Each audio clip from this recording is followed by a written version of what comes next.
Thank you and welcome back. Welcome to the show today. The topic today is Between Cross and Crescent, a Christian and Muslim perspective on Malcolm and Martin. And of course we have with us to talk about this perspective on Malcolm and Martin, Dr. Al-Hadid, who is the chairperson of the Department of Africana Studies at Tennessee State University. And with Dr. Al-Hadid is Dr. Louis V. Baldwin, who is a professor in the Department of Religious Studies at Vanderbilt University. And of course, let me welcome you, Dr. Al-Hadid, as well as Dr. Baldwin, to the show this morning. And to say how delighted we are to have the two of you here, and to also inform our audience that this certainly is not the first time that the two of you have been with us either collectively or individually. And looking back over some of the things that we've done, I can recall excellent shows from the two of you. Dr. Al-Hadid, I remember quite recently we did something on the African American in the 21st century, which way for the future, as well as the African in the New World. And of course, Dr. Baldwin, you came to us a long time ago with James Earl Ray's wife, I think, and you did that assassination on Dr. Martin Luther King. And so both of you, as well as several other talks about Dr. Martin Luther King.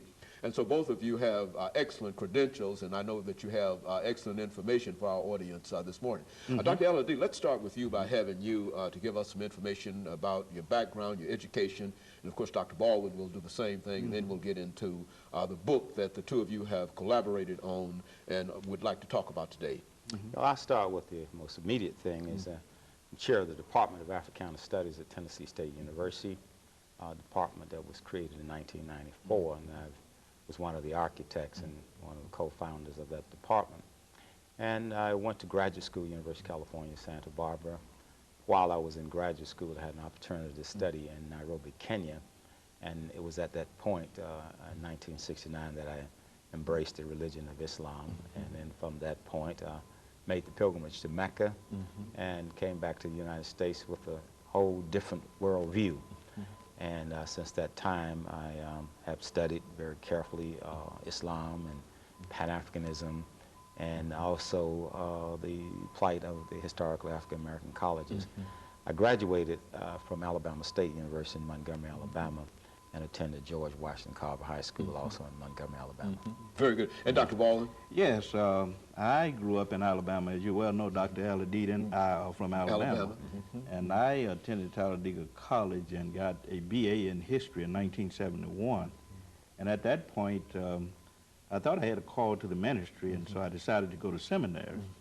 And I went to Crowes in the fall of '71 and received 2 master degrees, one Master of Art, one Master of Divinity, in 1973 and 1975, respectively.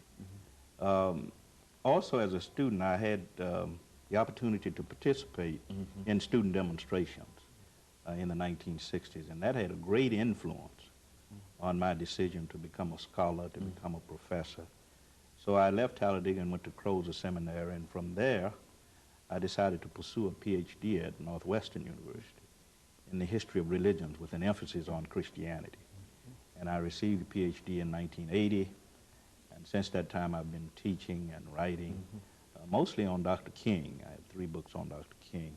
I'm primarily interested in the history of African American religion and culture, and also the history of civil rights crusades. Particularly the modern civil rights crusade. Very good. And of course, I think the two of you have collaborated, as we said earlier, on a book, Between Cross and Crescent. And let's have the two of you give us some information relative to that book, and we, of course, will have an opportunity following the first commercial break to get into some detail in reference to it. But let's have the two of you sort of give us an overview in terms of what the audience can expect from such a publication, and the efforts that have gone into it, and the things that you believe to be important in terms of bringing this as a scholarly work in front of our audience this morning. Let's start off with you, Dr. Al-Hadid, and of course Dr. Baldwin. I'm almost sure that we'll be interrupted, but we'll pick it up at the end of the first segment. Yes, I think my involvement started in 1985. It was at that time that I created a concept at Tennessee State University called the Great Debate. And in that forum, we debate current issues from the perspective of Martin Luther King and Malcolm X, and tried to achieve a dialectical synthesis. So it was about that time that I met Dr. Baldwin, and as fate would have it, he was also trying to bring some type of synthesis and some type of common understanding to Dr. King and Malcolm X.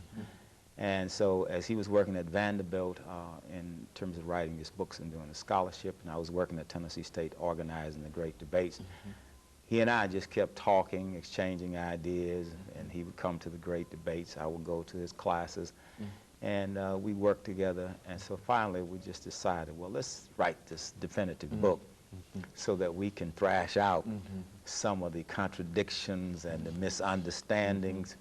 And so we started working on it. We did a first draft and an outline, and I think he got busy getting his tenure and full professorship at Vanderbilt, and I got busy doing the same thing at Tennessee State and creating the Department of Africana Studies.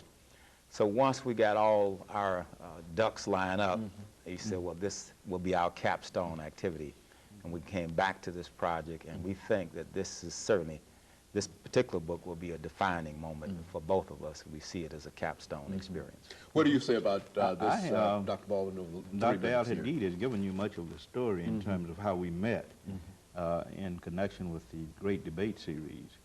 One of the things that we realized immediately, of course, is that we both come out of different faith traditions. And as you know, Malcolm was a Muslim and King a Christian. And we've noticed over the years the problems that often exist and the tensions that often exist between Christians and Muslims in the African-American community. You often have a lot of competition. Both are proselytizing faiths, and self-righteousness, competition, other problems have often led to differences, fragmentation, tensions. And this book, we decided to write a book that would deal with Martin and Malcolm as sources of dialogue for Christians and Muslims around issues of culture and interfaith dialogue. So as Dr. Al-Hadid said, the book has been in the making, if I might use that terminology, for about 15, 16 years.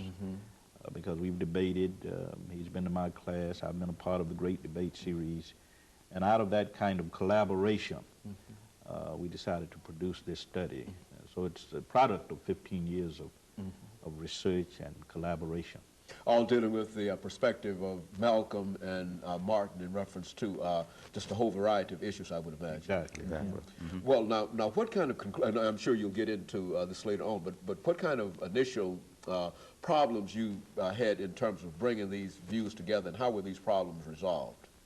Well, I think this is a great time for this book to come out, you know, in light of the things that are happening in the world today, with the tensions between the Christian West and the Islamic East, with African Americans rising to the occasion, calling for reparations, with the resurgence of white supremacy, and with the followers of Dr. King and Malik al-Shabazz now starting to realize that there has to be a central position.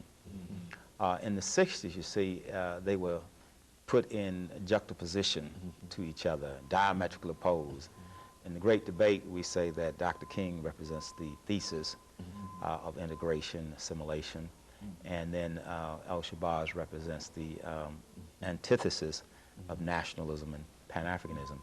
And so when you put these two in tension, sometimes you miss the commonalities, which would be the creative synthesis.